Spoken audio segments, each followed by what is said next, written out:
Good afternoon. Missed you guys. Under President Trump's leadership, the United States economy is growing at record levels, putting the president in a strong position to fix long-standing trade concerns with China. On Thursday, the president will meet with the Chinese vice premier, who is here this week for continued talks. President Trump is committed to achieving greater market access for U.S. exports and better treatment for our farmers, ranchers, and businesses. Fair and reciprocal trade with China will boost long-term economic growth, not only in the United States, but globally. As the president said last week, the United States proudly stands with the people of Venezuela, who have courageously spoken out against the corrupt and illegitimate regime of Nicolas Maduro. Maduro must do what's right and allow for free, fair, and credible elections in accordance with democratic principles. To speak more about U.S. policy towards Venezuela and to take your questions, I'd like to welcome to the podium National Security Advisor, Ambassador John Bolton, Secretary of the Treasury, Steven Mnuchin, and Director of the National Economic Council, Larry Kudlow. And after that, I will be up to take other questions of the day. Thanks, guys. Thank you very much, Sarah. As you know, on January the 23rd, President Trump officially recognized the president of the Venezuelan National Assembly, Juan Guaido, as the interim president of Venezuela. Venezuela's National Assembly invoked Article 233 of the country's constitution to declare Nicolas Maduro illegitimate. This action was a statement that the people of Venezuela have had enough of oppression, corruption, and economic hardship. Since then, 21 other governments in the region and across the world have joined the United States in recognizing Guaido as Venezuela's interim president. Today, and I'll turn the podium over to Steven Mnuchin for this purpose, we're going to announce sanctions against Petróleos de Venezuela, Sociedad Anima, or PDVSA, as it's known by its Spanish acronym, the state-owned oil monopoly. We have continued to expose the corruption of Maduro and his cronies, and today's action ensures they can no longer loot the assets of the Venezuelan people. We expect, and Secretary Mnuchin will go into this in more detail, that today's measure totals $7 billion in assets blocked today, plus over $11 billion in lost export proceeds over the next year. We also today call on the Venezuelan military and security forces to accept the peaceful, democratic, and constitutional transfer of power. And to a certain extent, this has already begun. We have seen Venezuelan official and military personnel heeding this call. The Venezuelan defense attaché here in Washington recognized President Guaido a few days ago, and just within the past hours, the first consul of Venezuela's consulate in Miami, Scarlett Salazar, has also declared for interim President Guaido. I call on all responsible nations to recognize interim President Guaido immediately. Maduro has made clear he will not recognize Guaido or call for new elections. Now is the time to stand for democracy and prosperity in Venezuela. I reiterate that the United States will hold Venezuelan security forces responsible for the safety of all U.S. diplomatic personnel, the National Assembly, and President Guaido. Any violence against these groups would signify a grave assault on the rule of law and will be met with a significant response. Now let me give the floor to Steven Mnuchin, who will describe the sanctions that we're imposing. Thank you. Today, Treasury took action against Venezuela's state-owned oil company, PDVSA, to help prevent the further diversion of Venezuela's assets by former President Maduro. The United States is holding accountable those responsible for Venezuela's tragic decline. We will continue to use all of our diplomatic and economic tools to support interim President Guaido, the National Assembly, and the Venezuelan people's efforts to restore their democracy. PDVSA has long been a vehicle for embezzlement, for corruption, for Venezuelan officials and businessmen. Today's designation of PDVSA will help prevent further diversion of Venezuela's assets by Maduro and will preserve these assets for the people of Venezuela where they belong. The path to sanctions relief for PDVSA is through the expeditious transfer of control to the interim president or a subsequent democratically elected government who is committed to taking concrete and meaningful actions to combat corruption. Today's actions against PDVSA follows my determination that persons operating in the Venezuelan oil sector may now be subject to sanctions. Today, OFAC also issued a number of general licenses that authorize certain transactions and activities with PDVSA for limited periods of time to minimize any immediate disruptions and support of ongoing humanitarian efforts. Citgo assets in the United States will be able to continue to operate, provided that any funds that would otherwise go to PDVSA instead will go into a blocked account in the United States. Refineries in the United States have already been taking steps to reduce their reliance on imports from Venezuela. Those imports have fallen substantially in recent months. We have also issued general licenses to ensure that certain European and Caribbean countries can make an orderly transition. We continue to call on all of our allies and partners to join the United States in recognizing interim President Guaido and blocking Maduro from being able to access PDVSA funds. Thank you with that, and I'd be happy to answer some questions. Ambassador Bolton, if I could, you mentioned the word significant response. How do you define significant response? Well, we're not going to define it because we want the Venezuelan security forces to know how strongly we think that President Guaido, the National Assembly, the opposition, and most importantly, American personnel are not harmed. This is an unequivocal statement on our part. Is there any circumstance under which American forces would get involved? Look, the president has made it very clear on this matter that all options are on the table. Thank you, Mr. Secretary. You explained that there are some actions being taken here to mitigate some of the impact on the U.S. oil market. Can you walk us through those and explain how U.S. oil imports from Venezuela will be affected, what's going to happen with the money, and where you think that is going to have some impact on the oil market globally? Sure. Well, let me just comment that we will be releasing FAQs with the general licenses to explain a lot of these issues, but effective immediately, any purchases of Venezuelan oil by U.S. entities, money will have to go into blocked accounts.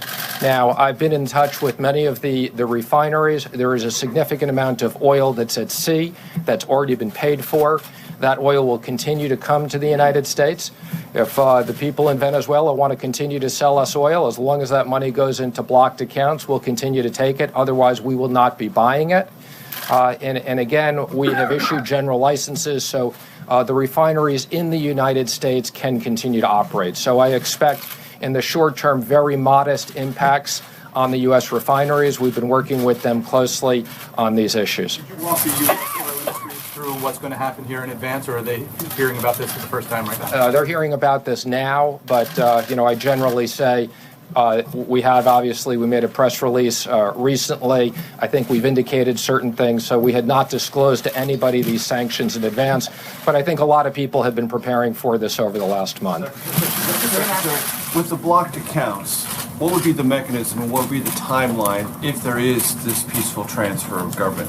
How would the money go from the blocked accounts back? And would be Juan Guaido would be the operating person to take it back and receive it back if he's put into power?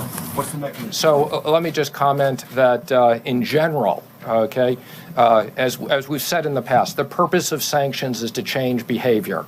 So when there is a recognition that PDVSA is the property of the rightful rulers, the rightful leaders, president, then indeed that money will be available to Guaido.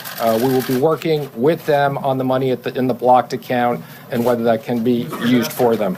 Could you explain to the country what the strategic interests of the United States are in Venezuela now and its immediate future? What's at stake for us, and why this significant response held in abeyance if this transfer of government isn't achieved? Well, we think stability and democracy in Venezuela are in the direct national interest of the United States. Right now, under the Chavez-Maduro government, civil society in Venezuela is disintegrating. The economy is in a state of collapse. Something in the range of 3 to 4 million refugees have already fled the country for neighboring countries in the United States. And the authoritarian regime of Chavez and Maduro has allowed penetration by adversaries of the United States, not least of which is Cuba. Some call the country now Cubazuela, reflecting the grip that Cuba's military and security forces have on the Maduro regime. We think that's a strategic, significant threat to the United States, and there are others as well, including Iran's interest in Venezuelans' uranium deposits. Yeah, and let me just comment. This is a country that is very rich in oil resources. There's no reason why these resources shouldn't be used for the economic benefit of the people there. There's no reason for the poverty and the starvation and the humanitarian crisis. Can I ask both of you, the United States has talked a lot about a potential embargo on sales of oil and also stopping selling of oil products to Venezuela. Why haven't those been considered yet? So there will be, as part of this, limitations on selling oil products as part of the sanctions. As regards to an embargo, we're not going to make any comment on that today. We don't comment on future action. Thank you, Mr. Secretary. Mr. Maduro seemed to anticipate the actions that you've announced today in the briefing room. He warned that Citgo is the property of the Venezuelan state, and he further said that we are the only ones who can decide its fate. What is your response to Mr. Maduro? Again, it's the property of the Venezuelan people and the proper and rightful leaders of the country. So we agree with that. He's not the proper leader of the country at this time. And I've said these are valuable assets that we are protecting for the benefit of the Venezuelan people. I can hone in on the question about the impact on the markets. Eamon asked you about refineries. You said it'll have a modest impact. What do American drivers need to know about the possible impact of the price at the pump, if any at all? Well, first, let me say, there's been a big reduction in the overall price of oil. And particularly since we instituted the Iran sanctions, I think, we've been very careful in making sure that these costs don't impact the American consumer. Gas prices are almost as low as they've been in a very long period of time.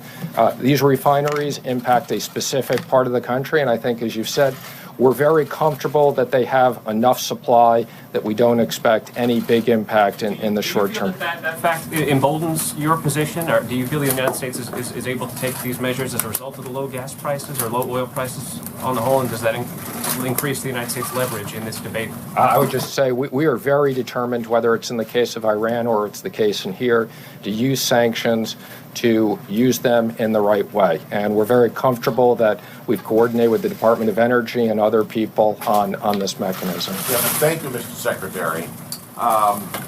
There have been reports that there are an estimated 25,000 Cuban troops in Venezuela, troops or secret police, which is a clear violation of the OAS Charter, Chapter 4, Article 21, about troops of another country in a sovereign nation.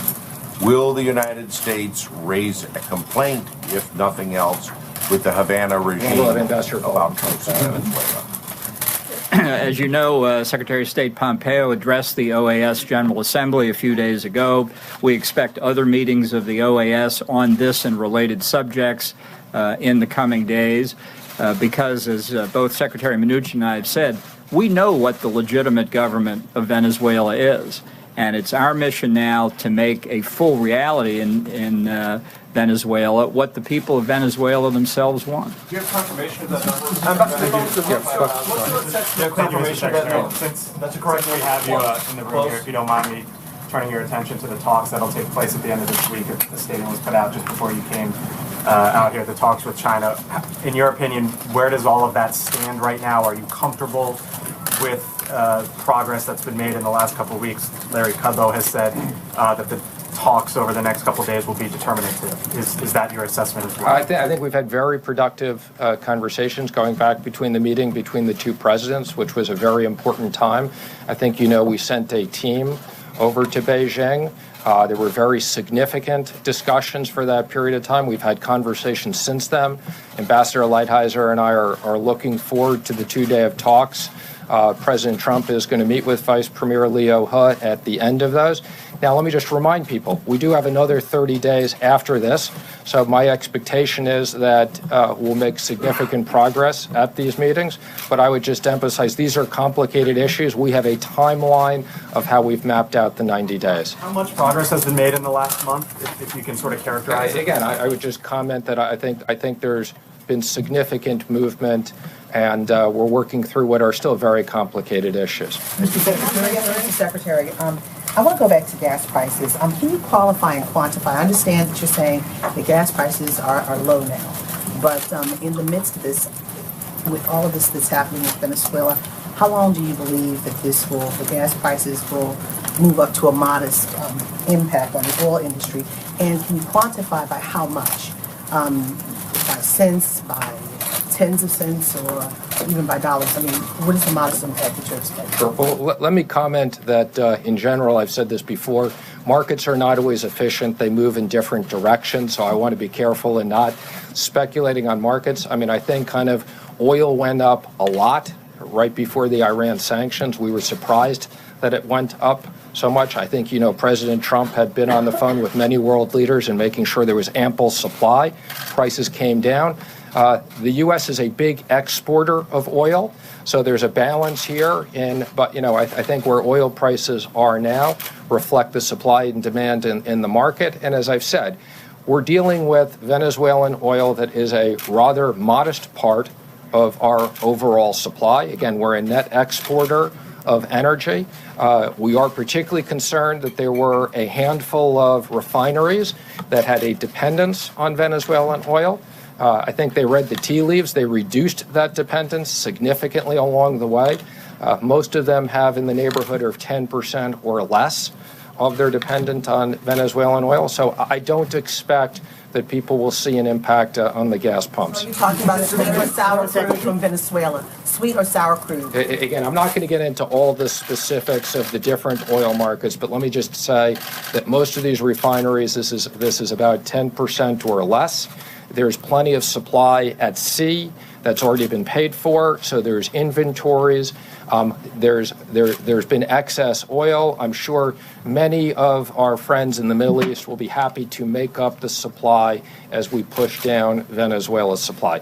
But let me again just emphasize, the right outcome is a transition for PDVSA. The right outcome for the Venezuelan people is to have these companies rebuilt and to make sure that they get out of poverty. It's a complete tragedy to have the humanitarian crisis in a country that has very rich resources. Thank you, Mr. Secretary. Yes. No. Thank you. Ambassador Bolton, can I ask you a question, please? Wait, we were recognizing her, and then you can go next. Mr. Secretary. On China, if you would just address what you believe is we've heard this word enforcement quite a bit. Is that being a priority for the administration? It is. Enforcement will definitely be one of the topics that Ambassador Lighthizer and I have on the agenda. And I think this is pretty obvious, but we want to make sure that we expect when we get a deal that deal will be enforced. And I would say in the conversations we had previously with them, there's been an acknowledgement with China that they understand that. Now, the details of how we do that are very complicated. That needs to be negotiated. But IP protection, no more forced joint ventures, and the enforcement are three of the most important issues on the agenda. Ambassador Bolton, has the president spoken directly with President Guaido? And if so, I beg your pardon, could you start that over again, please? Sure. Has the president spoken directly with President Guaido? If so, can you summarize that conversation? And how safe does the president believe our diplomats are currently? The vice president has had several conversations with interim President Guaido, including most recently the night before we granted recognition. He'll be meeting with interim President Guaido's ambassador here in the near future. In terms of American official personnel, has been an absolute top priority for President Trump, the Vice President, Secretary Pompeo, and myself. We have drawn down significantly personnel at the embassy. All dependent personnel are gone. We believe we are now prepared as prepared as we can be. We're reevaluating the safety conditions at all time, and it's why we have said we've presented credentials to interim President Guaido. We recognize him as the legitimate president. He has asked for us to stay. We have made very clear to what's left of the Maduro regime that we hold them responsible, and we take their commitment to do that very seriously. In the back. Yes. Ambassador Bolton, if I may ask you, what is your assessment of the relationship between Nicolas Maduro and his military? Do you believe support is fracturing? And do you believe that the Russians are playing any kind of role in trying to support the military? Well, our assessment based on numerous contacts on the ground is that the rank and file of the Venezuelan military is acutely aware of the desperate economic conditions in the country. And we think they look for ways to support the National Assembly government. We think the junior officer ranks and the mid-level officer ranks are the same. And we are also aware of significant contacts between general officers of the Venezuelan military and supporters of the National Assembly. So you may have seen a statement last week by the defense minister, Vladimir Pedrino, flanked by a number of generals in uniform. What they didn't know was how many of them were already talking to the National Assembly. Okay. We'll take one more here. Twofold. Do we have a timeline where we're going to reassess as to whether or not these sanctions are working and what the next step would be? Is there a timeline in place for that? And secondly, can you speak to the administration's critics who say that since the government shut down, the administration is in disarray? Well, let me first say, on sanctions, we always evaluate sanctions continuously, both existing sanctions as well as future sanctions. So we will carefully be looking at the effectiveness of these and whether we need additional sanctions. Now, I would just tell you, speaking for Treasury, I want to thank all the large number of government workers who came in. I will tell you, as it relates to specifically the sanctions area, people have been working around the clock. And we couldn't have gotten this done without the enormous support of all the people who came in. So quite the contrary, we weren't in disarray. Again, I want to thank all the important people who helped out on this. Mr. Secretary? Very briefly, I'm going to have Larry Kudlow come up, give a quick economic update, take a couple questions on that, and then I'll be back up for the rest of the questions for today. Good, thanks. I'll just say, as I have for a while, that I still think the economy is very strong. I know there's some disagreements, but I think as the numbers shake out, the Commerce Department is reopening. We're going to get a GDP report probably next week. We'll get a jobs report this Friday, so that'll work out. Based on things we've talked about here, unemployment claims low, industrial production strong, business investment strong, holiday sales very strong. I still think we're on a 3% trend line growth rate. I'm proud of that. I think that the program of lower tax rates and regulatory rollback and opening up energy and so forth is working and is continuing to work. And I think, frankly, the optimists, the guys that took the over, are going to be right. Yes, Major. Do you consider valid the estimates that the shutdown cost the U.S. economy between $8 billion and $11 billion? You know, I looked at them. I think you're referring to CBO numbers that came out today. We frequently disagree with CBO. With all respect, they're doing the best job they can. I get that.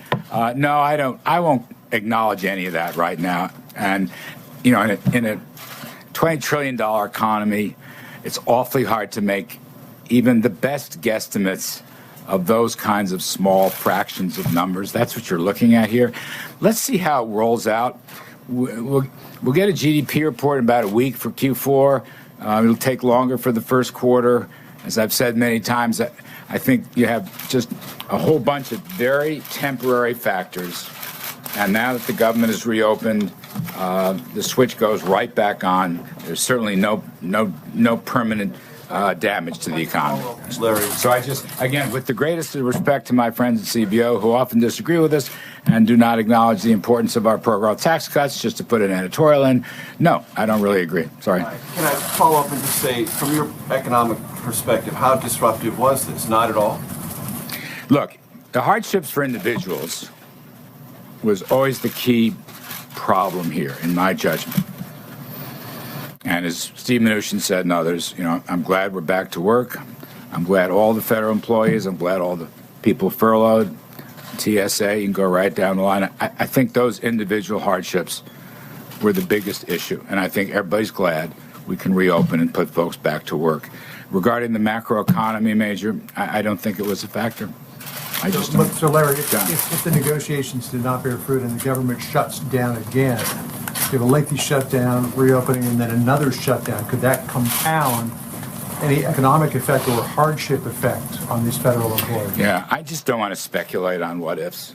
We've got a process laid out here. Let's see if it bears fruit. I just don't want to speculate on any of the what ifs. Again, the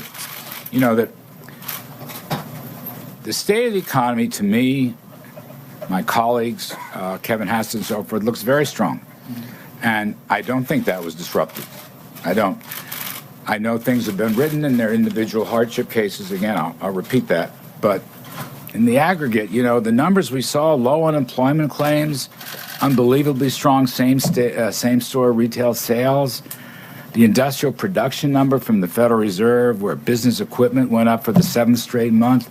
Just a scattered look at all those kinds of data points suggests to us that we're still in a very strong mode right now. And I use the 3% as our longer-term view, but I also think it's going to pan out in the short run. So we will see. Yes. The Chinese talks this week, is it possible we'll see the framework for a deal emerge? I don't want to say anything on that. Secretary Mnuchin's correct. I don't want to make any predictions on that. These are very difficult, very, very important. The only comment I'll make is, and I've said this before, the scope of these talks will be the broadest and deepest in U.S.-China history. We've never had anything this comprehensive, and I regard that as a big plus. How these things are worked out, we'll have to wait and see. The president has expressed some, I would say, guarded optimism about the talks. Li Yuhe is coming with his top people, and that's very important, and our top people will be negotiating. But it's encouraging to me that everything is on the table. I know that's a cliche in other areas, but in trade talks it is too. Having said that, I do want to reiterate, I don't recall whose point it was, enforcement issues will be very important. And I know Ambassador Lighthizer has said that, and it's a key part of this discussion. Yes. Yes, sir. Do you favor government contractors who are furloughed also getting back pay? I'm not sure how. Some of them do. I think the defense-related ones will, but I'm not sure. I'm not an expert on that. I'd have to go and check that. I'd have to take a look at the scope of it. I honestly don't know. Yes. Larry, I want to get back to the CBO because they also looked at projections over the next decade, in which they said the deficit for fiscal year 19 is going to be roughly $900 billion, starting in 2022, $1 trillion year after year after year after that. 2029, 93% debt to GDP, and they say it is simply unsustainable, the path that we're on. Does the White House agree with that? And if it is unsustainable, is the White House planning to do anything to change it? We have a fundamental disagreement with that agency regarding the growth outlook. Economic growth is the single biggest factor in compiling any of these numbers. So they have had a very low growth estimate in response to Trump policies on taxes and deregulation, and we've had a much higher one, about a 1 percentage point differential, more or less. We're at 3, they're at 2, more or less. So the differential over 10 years is very significant. It could be as much as $3.5 trillion in deficit reduction if we are right. All I'm saying is that in the first 2 years of the Trump administration, our view has essentially been correct, and their pessimistic view has essentially not been correct. Now, again, I'm not here to rail on against CBO. They have a point of view. We have a different point of view. They're professionals, and I respect that. But that's the single biggest difference. Now, I would say one other matter. We anticipate a very strong, tough budget coming out to hold down spending. The president has talked about this. At least 5% reduction in the non-defense accounts across the board, and I think that's going to help. And then finally, my own view has always been economic growth is absolutely essential to reducing the deficit share of GDP, which is the burden on the economy. And if you look at our numbers, which are moving somewhat but not enormously, we anticipate a much lower deficit share of GDP. And that's probably another reason we disagree. Thank you, Larry. Today, both Caterpillar and NVIDIA said that a slowdown in demand in China is negatively impacting their businesses. Is the administration at all worried that it's putting too much pressure on the Chinese economy and that it could boomerang and negatively impact the U.S. economy? That is, a slowdown there could spread to a slowdown here? Well, look, we're the kind of trade openings that we're talking about and other structural factors are all pro-growth. Every one of them.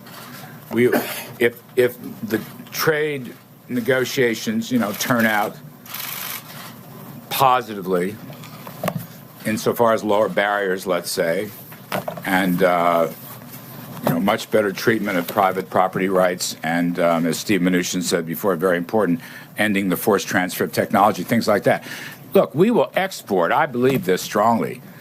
United States, give our people the chance to sell to China. We will export a ton. Our export sales will roar, and it'll be much greater if they open their markets. And that's going to help China's economy, and it's going to help our economy. I've always believed that. And the question here is fairness and reciprocity, as the president has emphasized. I completely agree, but it's also a matter of economic growth, lower barriers. United States, my judgment, is the most competitive economy in the world today. We are the hottest economy and the most competitive economy. I think the Davos survey just pushed us back to the #1 spot. I'm proud of that. So the China talks, what's at stake here, I think, is the possibility of spreading prosperity, frankly, in both countries, all right, along with the need to make legal reforms and reciprocal reforms. We got time for one more? Yes. You talked a moment ago about hardships people felt Yes. during the shutdown. Yes. So if at the end of 3 weeks, by February 14th or February 15th, if there is no deal, will you counsel the president not to shut the government down again? I just don't want to make any comments on that. We will see what happens. As I said before, there is a process. See if it works. Not my place to say that. Thank you. Appreciate it very much. Thank you. Tough group to follow, but I will give it my best shot. John, go ahead. Thank you, Sarah. Is the president really willing to go through another shutdown if he can't get any money out of the Democrats for the border wall?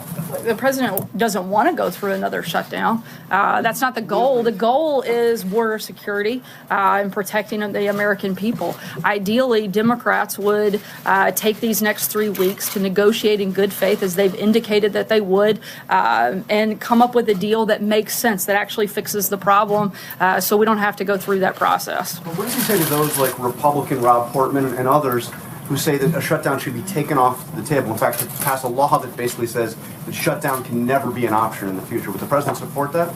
Just take this off the table? Look, I'm not going to get into the hypotheticals of taking that off the table. I haven't seen a piece of legislation for us to even consider at this point that would make that a reality. But what I do know is that the president is committed to fixing the problem. And it's pretty simple. We have 3 weeks to work with Democrats. As the president's indicated on a number of occasions, they could get this done in 15 minutes. We agree on the fundamentals that border security is important. We agree on the fact that there is a problem and we should do something about it. So let's spend some time over the next 3 weeks. Let's get it done. The president's opened the government on the basis that Democrats have signaled to us that they're willing to actually get serious about a real deal and get serious about fixing the problem at the border, including funding for a border wall. The president's proposals for protecting the Dreamer children, some of the other concessions he made in his immigration speech, are those still on the table?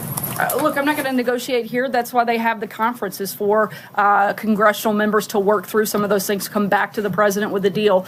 The president has laid out things in the past that he's willing to do. We'll see what they come back with. But what I do know is if they don't come back with a deal, that means Democrats get virtually nothing. That will make the president and force him to have to take executive action that does not give Democrats the things that they want. So this is a perfect time, and the table has been perfectly set by the president in order for a good deal to come together where everybody gets a little bit of something they're looking for. Josh. The president has described illegal immigration, unchecked illegal immigration, as a perilous threat, and has said that they're taking American workers' jobs. Can you explain why the president hired and employed so many undocumented immigrants at his clubs for years and didn't do more to prevent them from staying employed and working there? Look, I can't get into specifics about the president's organization outside of the White House. I'm only allowed to speak on behalf of the president in his official capacity. I do know that the Trump organization has put out a statement addressing that issue. I'd refer you to that and to them for further questions. John, what does the president think? What does the president think should happen to a business that employs illegal immigrants and doesn't use systems to check and make sure they're not doing that? I think that's one of the reasons that the president wants to actually fix the problem. He's one of the people that's identified the fact that we have a problem and we should fix our immigration system. If Democrats want to get serious about fixing that, they have a president that's more than happy to sit down with them and do exactly that. John? Since I know so little about this, let me ask you a couple of questions to see if I can educate myself. At least we're in agreement on something. Senator Joe Manchin. Senator Joe Manchin said yesterday that if the president were to move further on DACA and offer at least a path to status, if not a path to citizenship, he'd likely get more Democrats to come to his idea about the need for a border barrier. The president has been resistant to going any further than offering 3 years of more protections. What's the reason why the president doesn't believe that DACA recipients should have a path to status? Again, I'm not going to negotiate up here. That's the reason that they're going into conference. Why he doesn't believe that they deserve or should have a path to status?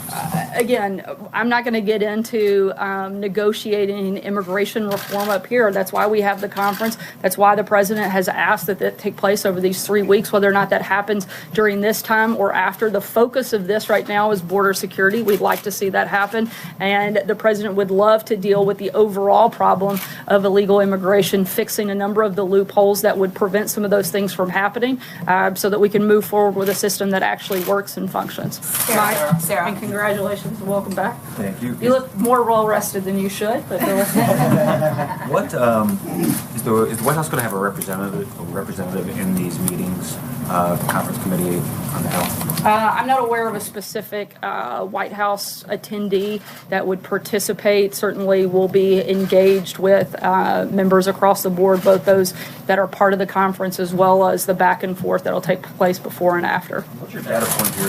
But we'll keep you posted when White House is in attendance. Okay.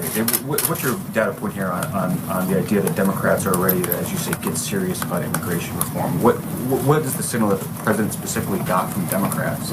We've had a number of Democrats that have both publicly stated support for border security, including a wall, including barriers. We've also had a lot of private conversations in which Democrats have signaled their willingness, if the government is open to sit down and negotiate. The president is taking them at their word and hopes that they'll negotiate in good faith, and we hope that we'll see that happen. Jordan? Thanks, Sarah. Stephen Miller is quoted in a Cliff book as saying, "I would be happy if not a single refugee foot ever again touched American soil." Is the policy of this administration to eventually get refugee resettlement down to zero? I'm not aware of any statement like that Stephen Miller has ever made, and certainly not the policy of the administration. Sarah, is the president going to have his physical exam soon? The president will, as always, undergo a yearly physical exam. We'll keep you posted on the date and time when that happens. April? Sarah, 2 questions. One, I want to go back to what Darlene asked, Larry Kudlow, and ask in a different way. Can this economy sustain another... Do you mind speaking up? I'm sorry. I'm going back to what Darlene asked with Mr. Kudlow. Can this economy sustain with another government shutdown? Again, as I told Jonathan, we don't want another government shutdown. We want a deal that actually addresses border security. It seems like it should be so simple. We're all in agreement that we need it. We're all in agreement that there's a problem, so let's fix it. So we don't have to go through that process again. Can the economy, Larry Kudlow was very hopeful and optimistic, even though the numbers show otherwise. Actually, the numbers don't show otherwise. The numbers show that we have an incredibly strong economy. The numbers show that jobs continue to grow, wages continue to rise, unemployment continues to drop. The numbers are actually very much in the favor of the things that Larry laid out. Again, do we want another shutdown? No, but the president and his team have focused on long-term economic stability, long-term economic fundamentals, and we think that if we had to, we could sustain that, but certainly we don't want to. That's not the goal. Go ahead. So there are several people that are now indicted that have some kind of connection to either the campaign or the president. Have these people tried to make contact with the president via their mutual friends? I'm not aware of any contact from those individuals. John?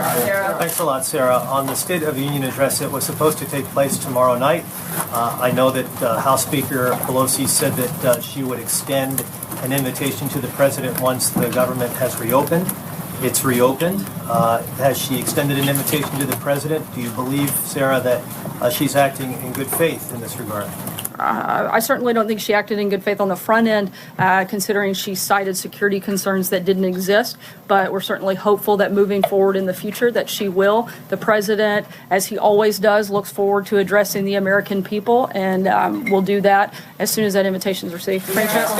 Sorry, go ahead. If I could, Sarah, do you expect her to extend an invitation to the president in the course of this 3-week window while negotiations are ongoing? That's a better question for Speaker Pelosi. Francesca. Thank you, Sarah.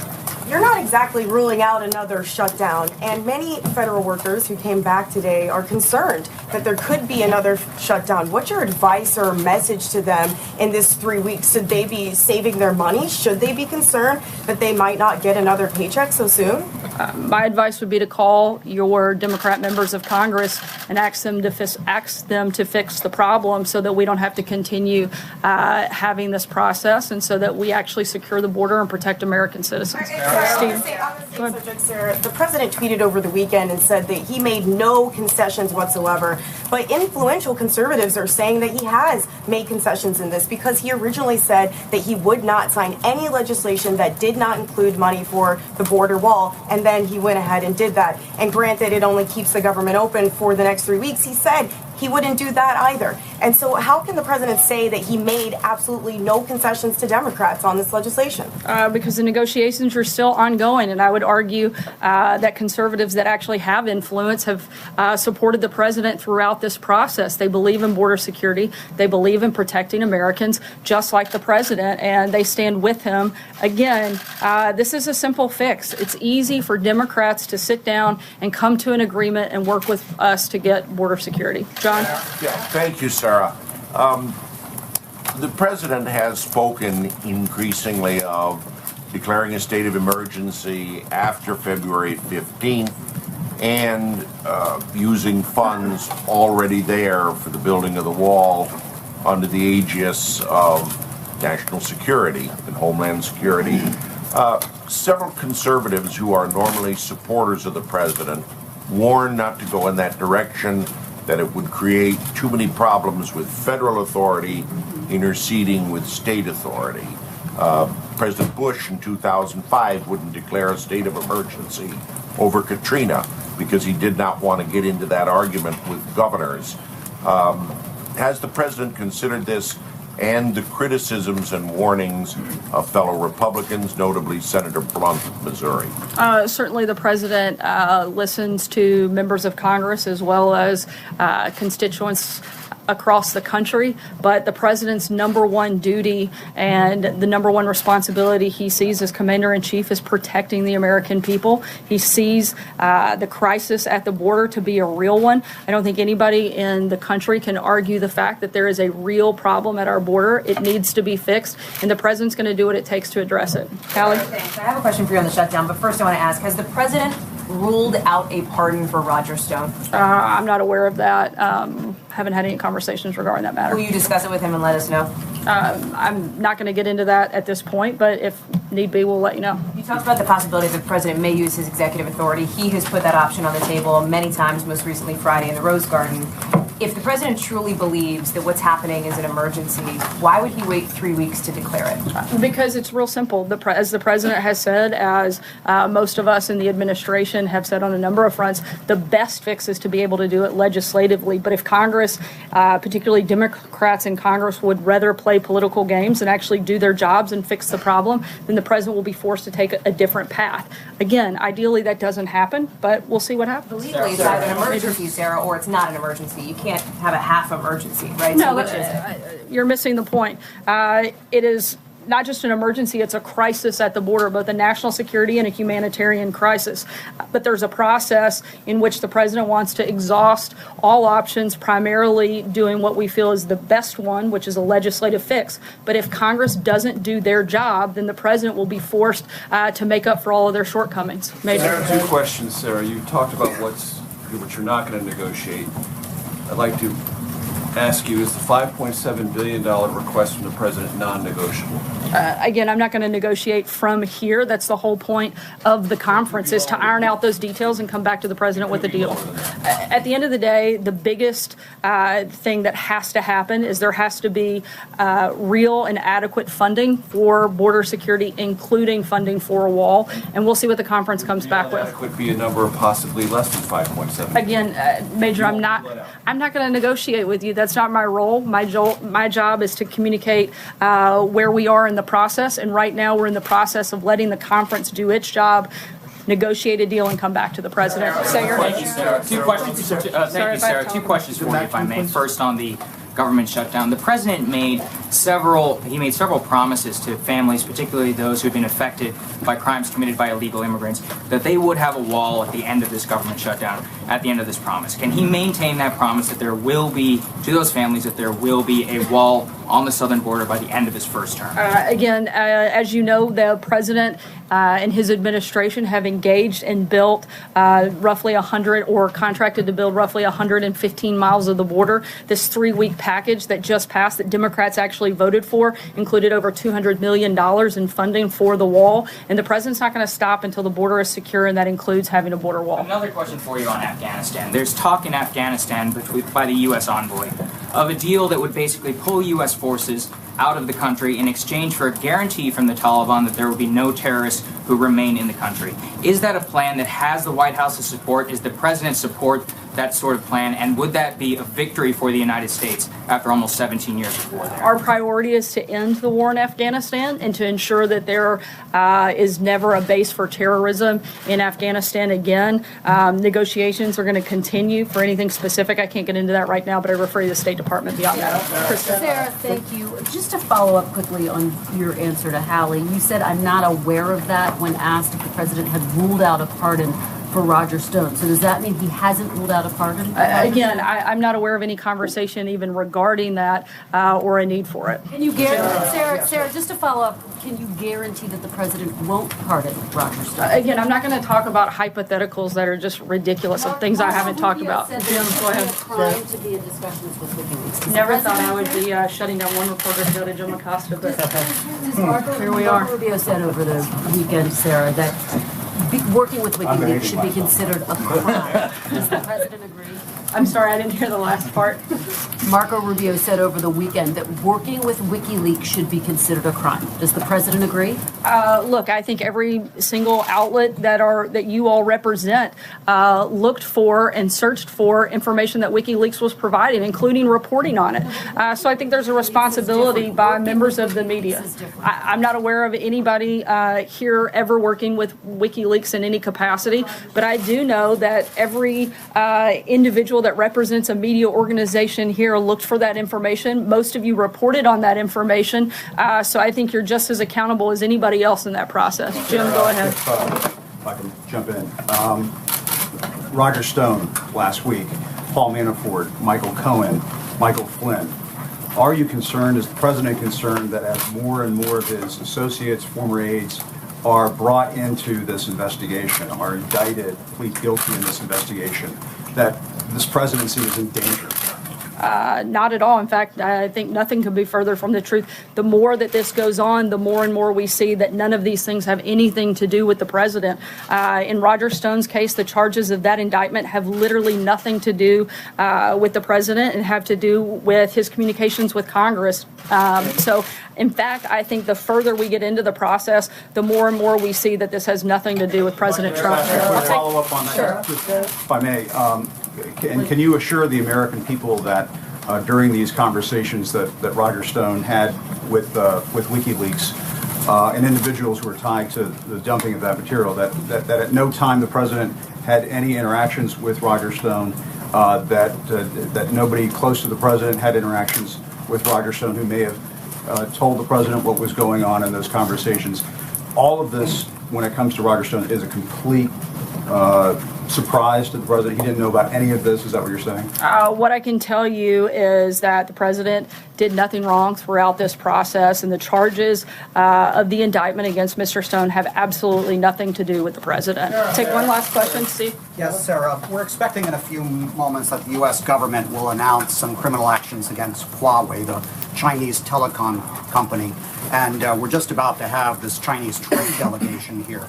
Are these two at all linked? Are you taking some sort of carrot and stick approach with China? What's the strategy here? No, those two things are not linked. They're a totally separate process. The negotiations on the trade front will continue to be ongoing, and I believe on that other question and thing that you mentioned may be coming, I believe they're waiting on me to finish so that they can do that. So with that, I will say good afternoon. We'll see you next time. Thanks, guys. Good to see you.